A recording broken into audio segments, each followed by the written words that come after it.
Hello, मैं स्वागत करता हूं अपने चैनल अभिषेक फैक्ट चैनल में। आज जो है हमारा पार्ट नंबर 3 715 हमारा जो पोस्ट कोड है HPJ इलेक्ट्रिकल का, तो उसके ऊपर हम जो है आगे क्वेश्चन को 47 से डिस्कस करेंगे। उससे पहले मैं आपको ये कहना चाहता हूँ कि मेरे जो टेलीग्राम का जो चैनल का नेम है वो HPJ इलेक्ट्रिकल है, जिसमें कि मैं वीडियो दे दिया करूँगा। और अगर हमारे पास इसमें 100 या 200 से ज़्यादा अगर सब्सक्राइबर इसमें हो जाएंगे तो वहाँ पर ये जो हमारे पास इस तरीके की PDF है वहाँ पर भी मैं अपलोड करने लग जाऊँगा। तो कृपया करके आप अभी इसको पॉज करके हमारे जो टेलीग्राम लिंक को ज्वाइन कीजिए।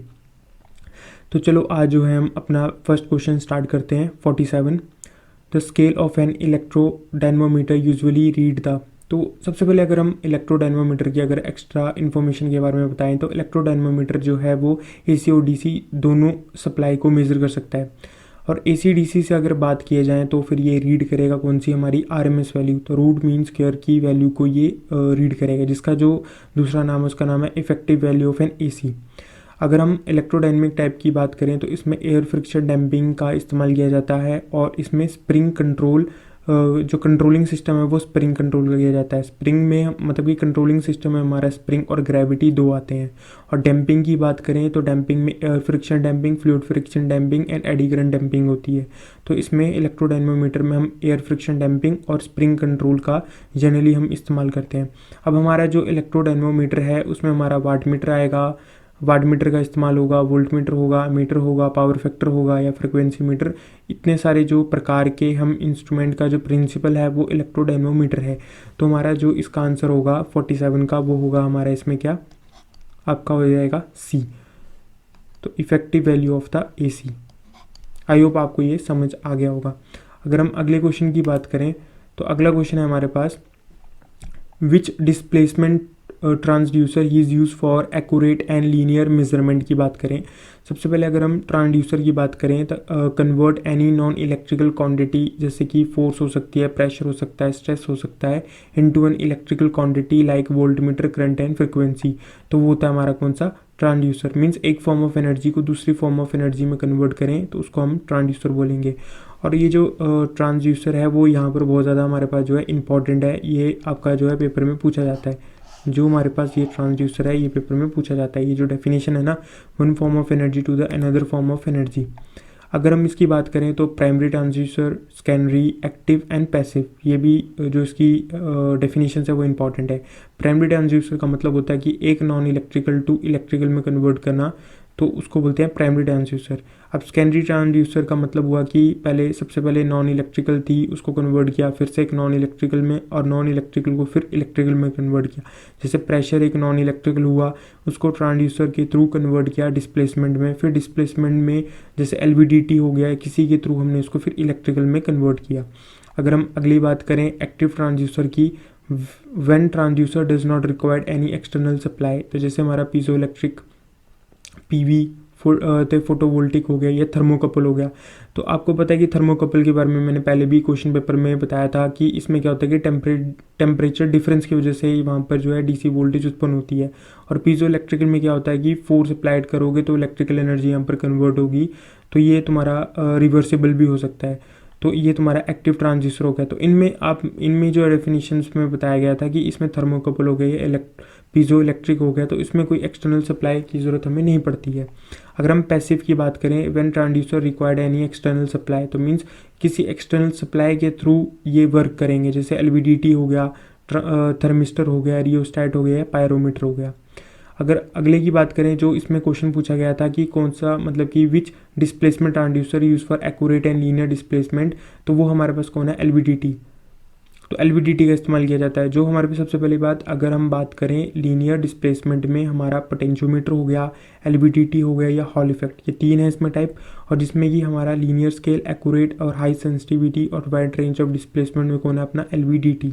तो यहाँ पर आप देख सकते हो ये अपना प्राइमरी वोल्टेज है, मीन्स एक्सटर्नल सोर्स है। तो ये किस में आता है, अपना पैसिव में आ गया। अब यहाँ पर क्या है कि हमारे पास ये आयरन की, निकल की, आयरन की रॉड है, तो ये है, और V1 एंड V2 है, और V आउटपुट जो है V1 माइनस और V2, मीन्स इसके डिस्प्लेसमेंट के थ्रू हमें जो है आउटपुट देखने को मिलेगा। अब ये जो आउटपुट है वो जीरो तब होगा जब ये जो रॉड है वो हमारी होगी सेंटर में। तो इसका जो हमारे पास आंसर होगा कि which displacement transistor use for accurate and linear measurement, तो इसका आंसर हो जाएगा हमारा ए, तो LVDT। अगर हम अगले क्वेश्चन की बात करें, हमारा है 49 क्वेश्चन।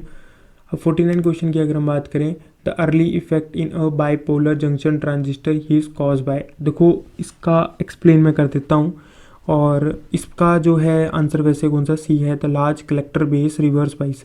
देखो सबसे पहले अगर हम बात करें तो अगर NPN होगा या PNP होगा तो सबसे पहले एम्पलीफिकेशन के लिए जनरली हम BJT में इस्तेमाल किया जाता है। तो इस एम्पलीफिकेशन में हमें जो अपना फॉरवर्ड वाइज और रिवर्स वाइज में करना पड़ता है जंक्शन J1 एंड J2 को। तो ये वाला जो जंक्शन है वो J1 है और ये वाला जंक्शन हमारा J2 है। तो ये फॉरवर्ड वाइज करना पड़ेगा और रिवर्स वाइज। तो अगर हम देख सकते हो फॉरवर्ड वाइज कब होगा, जैसे NNP है तो N में नेगेटिव होगा और इसका जो दूसरा जंक्शन वाले जो टर्मिनल होगा उसमें वो होगा पॉजिटिव, तब तो ये होगा आपका फॉरवर्ड वाइज। और ये जो हमारा बेस टू कलेक्टर जंक्शन है वो रिवर्स वाइज तब होगा, जैसे N है तो N के साथ अगर हम पॉजिटिव को कनेक्टेड करेंगे तो ये हो जाएगा आपका रिवर्स वाइज। तो अब देख सकते हो कि ये हमारी जो है टोटल B जो है वो हमारी बेस की विड्थ थी। अब क्या होता है कि जब भी आप रिवर्स वाइज करते हो तो सबसे ज़्यादा जो आपका रिवर्स वाइज करने पर जो आपका डिप्लीशन विड्थ जो सबसे ज़्यादा इंक्रीज होती है वो बेस के इस वाले रीजन में होती है, जो आपको मैं W से रिप्रेजेंट किया गया है, ठीक है। तो आपका collector to base to collector के रिवर्स वाइज में जो आपका अर्ली इफेक्ट है वो देखने को मिलता है। अब इस अर्ली इफेक्ट में होता क्या है, सबसे पहली कंडीशन हमारे पास इसमें ये होगी कि आपका जो रिवर्स वाइज वोल्टेज होनी चाहिए वहाँ से चीज़ें स्टार्ट होगी। तो रिवर्स वाइज वोल्टेज जैसे हमने देख लिया, बेस टू कलेक्टर हमारा क्या है, रिवर्स वाइज है। अब रिवर्स वाइज ज़्यादा होगी तो आपकी जो विड्थ होगी, ये वाली जो जंक्शन है इसके पास जो विड्थ होगी, मीन्स आप देख सकते हो ये जो चीज़ है ये अपना कौन है, J2 जंक्शन है, ये J2 जंक्शन है, J2 एक मिनट, ये हमारे पास जो है J2 है और ये हमारे पास जो है J1 है। तो आप देख सकते हो कि जो हमारे पास J2 जो जंक्शन है उसमें ये जो विड्थ है वो हमें जो है ज़्यादा देखने को मिलेगी, ये वाली जो विड्थ है वो ज़्यादा देखने को मिलेगी। ये हमारी बात जो थी वो टोटल B है और ये हमारी बात जो रिवर्स वाइज की वजह से जो विड्थ बनी, जो हमारी इसमें इफेक्टिव विड्थ होगी जो इफेक्टिव विड्थ है, जैसे देखो B माइनस ऑफ W, तो B इफेक्टिव विड्थ हमारी क्या होगी, कम होगी, जिसकी वजह से बोलेंगे कि recombination of electrons and holes यहाँ पर कम होंगे। अब जिसकी वजह से क्या होगा कि जो B है ये ट्रांसपोर्टेशन फैक्टर है। अब देखो ट्रांसपोर्टेशन फैक्टर का क्या मतलब होगा, अगर देखो इसमें आपको समझ नहीं आ रहा है तो आप सिर्फ याद कर सकते हो large collector base reverse wise, जो मैंने आपको यहाँ पर बताया था जहाँ से ये चीज़ स्टार्ट हो रही है। अब ये ट्रांसपोर्टेशन फैक्टर का मतलब होता है कि फॉर एग्जांपल हमारे पास एमीटर में 1000 इलेक्ट्रॉन थे, जब ये इलेक्ट्रॉन को क्या करना है, कलेक्टर तक जाना है।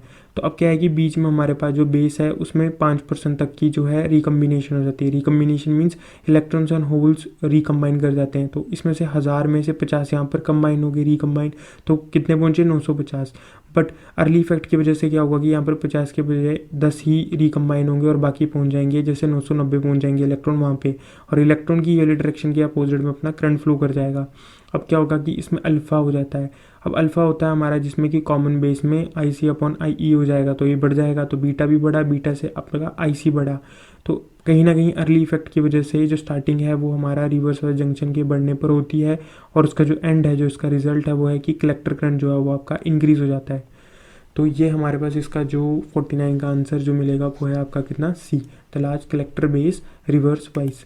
तो आप इसको डायरेक्टली भी याद कर सकते हो, नहीं तो जैसे मैंने आपको समझाया तो वहाँ पर आप वीडियो को वापस उसको ऑन करके देख सकते हो। अगर हम अगले क्वेश्चन की बात करें 50 की, to obtain a very high input and output impedance in a feedback amplifier and the topology mostly use. देखो ये पावर इलेक्ट्रॉनिक का थोड़ा अच्छे लेवल का क्वेश्चन है। अगर हम इसमें बात करें, ये इनपुट है, आउटपुट है, ये गेन है एंड फीडबैक है। तो आउटपुट में कोई भी चेंज होता है तो फीडबैक अपना इनपुट को बताता है कि आउटपुट में ये चीज़ कमी हो रही है। जैसे हमें 5 वोल्ट चाहिए आउटपुट में, बट वो 4 वोल्ट हो रही है, तो फीडबैक आपको बताएगा कि 1 वोल्ट हमें एक्स्ट्रा देनी है। अब इसमें पूछा जाएगा कि इनपुट एंड आउटपुट इम्पिडेंस किस वाली फीडबैक एम्पलीफिकेशन में ज़्यादा होते हैं, तो ये आपको याद करने पड़ेंगे। जैसे voltage series, current shunt end voltage shunt होती है, जिसमें इनपुट रेजिस्टेंस एंड आउटपुट ये आप देख सकते हो, जिसमें कि इसका आंसर क्या है, इसमें है कि input and output impedance high. तो करंट सीरीज में इनपुट एंड आउटपुट दोनों आपको जो है हाई देखने को मिलता है, तो अपना इसका आंसर हो जाएगा करंट सीरीज। तो 50 का आंसर होगा अपना करंट सीरीज। अगर हम अगले क्वेश्चन की बात करें, आइडियल ऑप एम्प, ये बहुत ज़्यादा इंपॉर्टेंट क्वेश्चन है। जो 51 है ये रिपीट बचता है, यही क्वेश्चन ऐसे करके रिपीट बचते हैं और इनकी कंडीशन से ही ज़्यादातर रिपीट होते हैं। An ideal ओपैम amplifier is an ideal. अब देखो क्या है कि इसमें रेजिस्टेंस, जो इनपुट रेजिस्टेंस इन्फिनाइट होगा और आउटपुट आपका एक तरीके से जीरो होगा, जिसकी वजह से इसको जो है वोल्टेज कंट्रोल वोल्टेज सोर्स के नाम से जाना जाता है। अब वोल्टेज गेन इसकी इन्फिनाइट होगी, बैंडविड्थ इसका इन्फिनाइट होगा, स्लीव रेट इसका इन्फिनाइट होगा और CMMR भी इसका इन्फिनाइट होगा। तो ये जो 6 कंडीशन है ये आपको रट्टा मार लेना, ये इंपॉर्टेंट है। और इसका जो ideal ओपैम amplifier is an ideal, तो ये क्या है आपका voltage control current voltage source.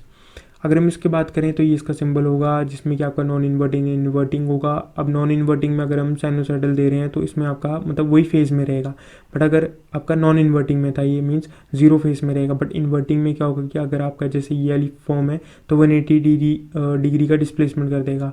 और इसका जो आउटपुट है वो है हमारे पास रहेगी V0A, गेन हो जाएगा ये, और V2 माइनस V1, ये इसका जो है जनरली फॉर्मूला हमें देखने को मिलता है आउटपुट साइड में। तो इसमें क्या है 2 इनपुट है और एक आउटपुट हमें देखने को मिली है किसमें, ओपैम एम्पलीफायर में। अगले क्वेश्चन की बात करें 52 में, a Zener diode when use in voltage stabilising circuit is biased in. अब देखो इसमें क्या है, इसमें ये है कि देखो ये वाला हमारा जो है डायोड का देख सकते हो, डायोड में ये इसका सिंबल होगा जीनो डायोड का, और रिवर्स वाइज कंडीशन में उसको ऑन किया जाता है। फॉरवर्ड वाइज को उसका सेम ही होगा जैसे कि अपना बेसिक सिंपल डायोड को ऑन किया जाता है। ये कट इन वोल्टेज होगी जिसके बाद ये ऑन होगा। अगर हम इसकी रिवर्स वाइज की बात बताएं तो जो हमारा जीनर वोल्टेज होती है वो ब्रेकडाउन वोल्टेज के कम होती है, मीन्स आप बोल सकते हो कि 6 वोल्ट से नीचे नीचे हमें देखने को मिलेगी। अब जीनर वोल्टेज 6 ब्रेकडाउन वोल्टेज के नीचे होगी तो वहाँ पर अपना शार्प करंट हमें देखने को मिलेगा। तो यहाँ पर आंसर आ जाएगा reverse bias region below the breakdown voltage.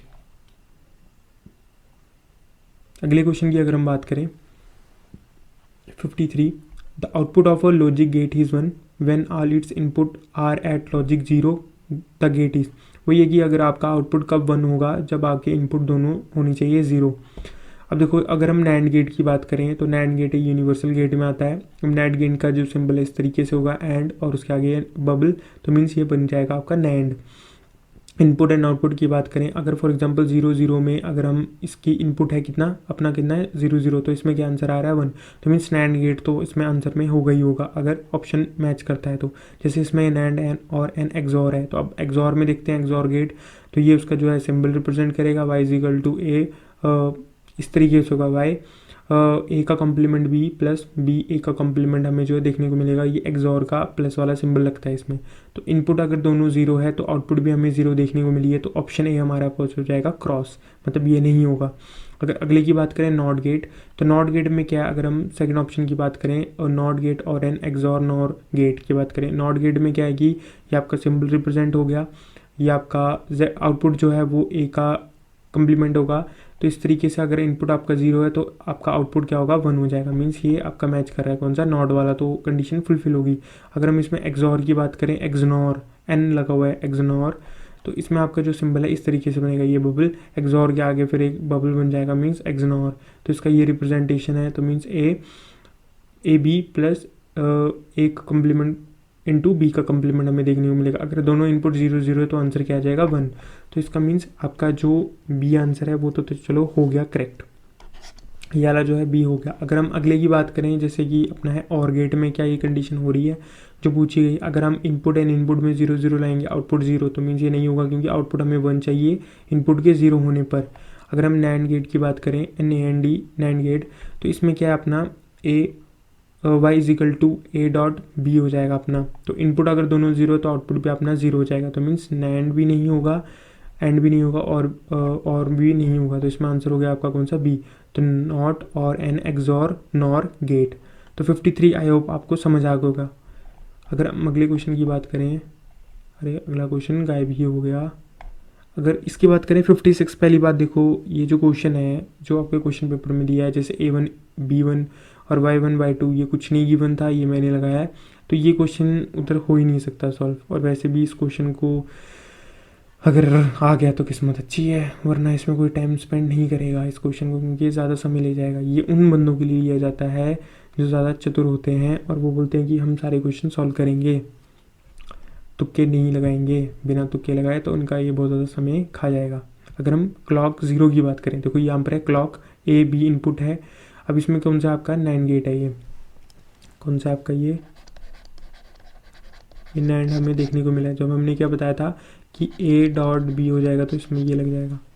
तो ठीक है, जैसे इसमें क्लॉक ज़ीरो है तो सबसे क्या occur when the clock is zero, अगर हम क्लॉक को ज़ीरो लगाते हैं, फॉर एग्जांपल यहाँ पर क्लॉक क्या हमारी ज़ीरो हो जाएगी, तो ए क्या हमारे इसमें फॉर एग्जांपल अगर हम ए को कुछ भी ले लेते हैं 1 0 तो मीन ज़ीरो, और इसके बाद फिर कम्प्लीमेंट लगेगा तो कितना हो जाएगा 1।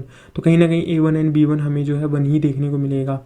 ठीक है, A और B, A1 B1 हमारे पास क्या हो गया 1 हो गया। अब हम देखना चाहते हैं कि अब इसमें क्या रेस राउंड की कंडीशन तब होती है कि जब y1 एंड y2 अपना ऑसिलेट होगा 0 और 1, मीन्स अगर y1 0 है तो y2 हमारा 1 होना ही चाहिए, तो इसको बोलते हैं रेस राउंड कंडीशन।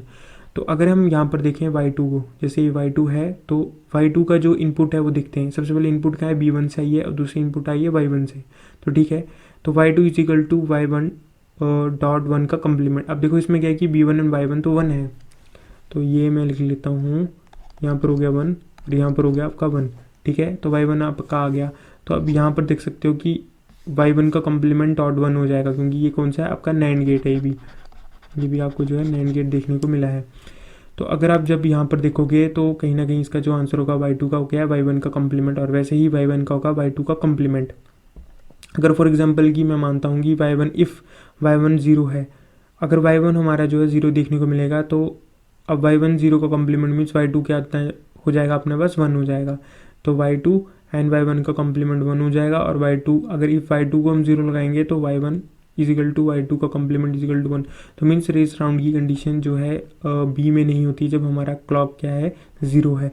और वैसे ही अगर हमारा क्लॉक क्या हो जाएगा 1 हो जाएगा ये, और इसमें जो है b1 ए और b1 हो जाएगा। तो हमें पता है कि क्लॉक क्या है 1 और 1 हो जाता है, पर उसका कम्प्लीमेंट लगाएंगे तो 0 हो जाएगा, और फिर क्या y1 y2 1 हो जाएगा। तो मीन्स ये भी कंडीशन हमें नहीं देखने को मिलेगी, यहाँ पर भी क्लॉक 1 में भी ये रेस राउंड कंडीशन नहीं लगेगी। फिर डी वाला क्या होगा कि ये सेम ऑप्शन बी के जैसे कंसेप्ट बन जाएगा। वैसे इस क्वेश्चन में ज़्यादा दिमाग मत लगाओ, अगर ये रिपीट होता है तो डज नॉट अकर, इसका सीधा सीधा आंसर है। और वैसे जो है कभी कभी तो ऐसे विचित्र क्वेश्चन पूछे जाते हैं हमीरपुर बोर्ड के द्वारा कि पूछो ही मत। और वैसे ये ट्रांसमिशन का क्वेश्चन था, और यहाँ की जो कट ऑफ है वो 59 गई थी लास्ट। तो आप देख सकते हो कि किस लेवल का क्वेश्चन पेपर यहाँ पर आया था। तो अगले की अगर हम बात करें तो अगला तो देखो स्क्रीन में ही गायब हो गया। अच्छा, ये लास्ट क्वेश्चन था। तो अगला जो है हमारा इसमें पार्ट नंबर 4 बनेगा, जिसमें कि हम जो है आगे की क्वेश्चनों की बात करेंगे। तो अभी आपने क्या करना है कि हमारा जो टेलीग्राम लिंक है वहाँ पर जाके आप इसको जो है सब्सक्राइब कीजिए। ठीक है, और अभी के लिए हम आपसे जो है विदा लेते हैं। धन्यवाद।